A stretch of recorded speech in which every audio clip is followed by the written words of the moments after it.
Hi Rahul, I always notice that you understand everything when our teacher speaks in English. You smile, you nod your head, and you even write correct answers. But when it is time to speak, you suddenly become very quiet. So I wanted to ask you honestly why you do not speak even though you understand English so well. Hi Anjali, to be very honest with you, I understand English clearly when I listen or read. But when I try to speak, my mind becomes blank. My heart beats fast, and I feel scared that I will make mistakes and people will laugh at me, so I prefer to stay silent. I completely understand your feeling because many people face the same problem, but you should remember that understanding English is already a big achievement, and speaking is just the next step, which can be improved with practice, patience, and the right mindset. That sounds good, but whenever I open my mouth to speak, I start thinking about grammar rules, correct tense, pronunciation, and vocabulary, and because of this overthinking, I stop speaking before I even start. That is the first thing you need to change, because if you focus too much on grammar while speaking, you will lose confidence. So my first tip for you is to stop worrying about mistakes and start focusing on communication, because people care more about your message than your grammar.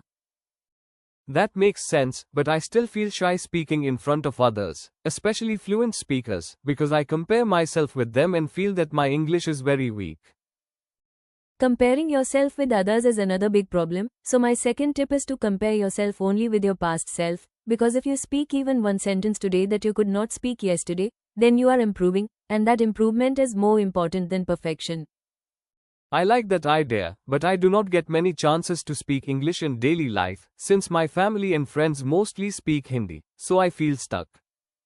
That is very common, so my third tip is to create your own English environment by talking to yourself, describing your daily activities in English, thinking in English, and even speaking in front of a mirror, because these habits slowly train your brain to speak naturally. Talking to myself sounds a little strange, but I think it might help me practice without fear. Exactly, and my fourth tip is to start with short and simple sentences instead of trying to speak long and perfect sentences, because fluency grows step by step, and confidence grows when you succeed in small attempts. I always try to speak big sentences to sound smart, but then I fail and feel disappointed. That is why my fifth tip is to use simple words that you already know, because good English is not about difficult vocabulary, it is about clear expression, and even native speakers use simple words in daily conversations. That actually makes me feel relaxed, because I already know many simple words. My sixth tip is to listen actively to English conversations, podcasts, or videos, and repeat sentences loudly, because repetition improves pronunciation, rhythm, and speaking flow without much effort. I usually listen to English videos silently, but I never repeat them. That is why my seventh tip is to practice speaking every day, even if it is only for 5 or 10 minutes, because consistency is more powerful than long practice once a week. I think I can manage 5 minutes daily without any excuse. Finally, my eighth and most powerful tip is to believe that you can speak English, because confidence starts in the mind, and if you tell yourself every day that you are improving, your fear will slowly disappear.